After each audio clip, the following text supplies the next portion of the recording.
Frères et sœurs bien-aimés, en ce dimanche des Rameaux, nous ne pouvons pas nous rassembler dans nos églises.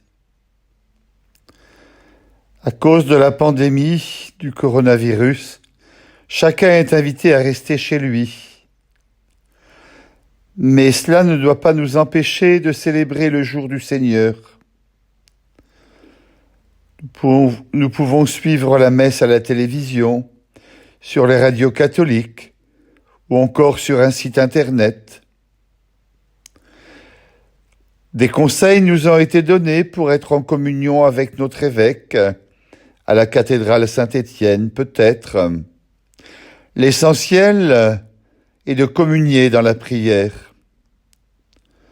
Nous aurons notre rameau en main pour accueillir la bénédiction donnée par le célébrant. Puis nous chanterons « Béni soit celui qui vient au nom du Seigneur ». Ce rameau, nous le mettrons en bonne place pour nous rappeler à cette prière.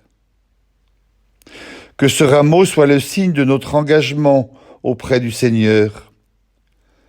Tout au long de cette semaine sainte, nous sommes invités à plonger avec lui dans la prière.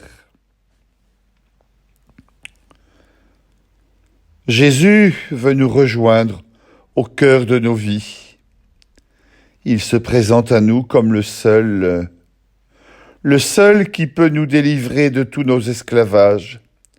Lui seul peut nous rendre acteurs d'une vie plus humaine et plus solidaire. Son visage n'est pas celui d'un homme puissant et fort, c'est celui d'un homme doux et humble.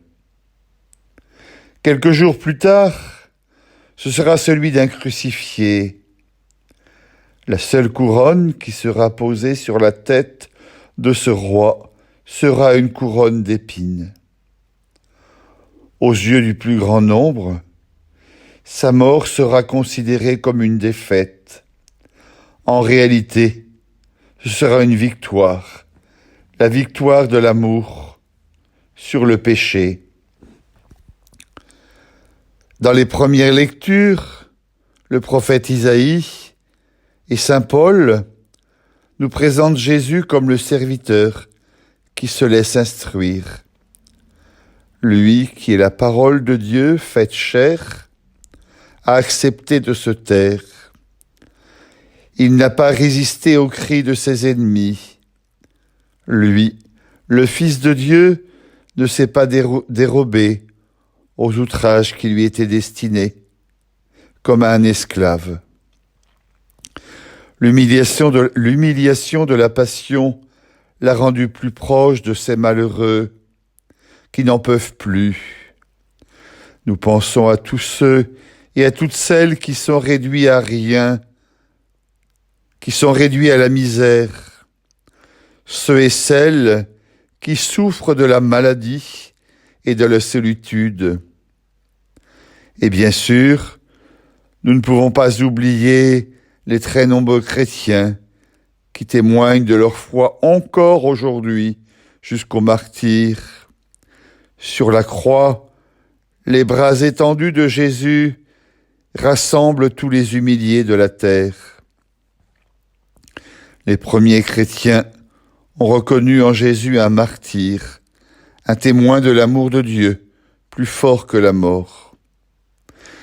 Défiguré par la violence des hommes, il est déjà transfiguré par le Père. Il est élevé dans la gloire. Désormais, toute langue pourra proclamer Jésus-Christ est Seigneur, à la gloire de Dieu le Père. Nous allons vivre cette semaine sainte en communion avec tous les chrétiens du monde entier. Nous allons suivre Jésus pas à pas sur le chemin du calvaire.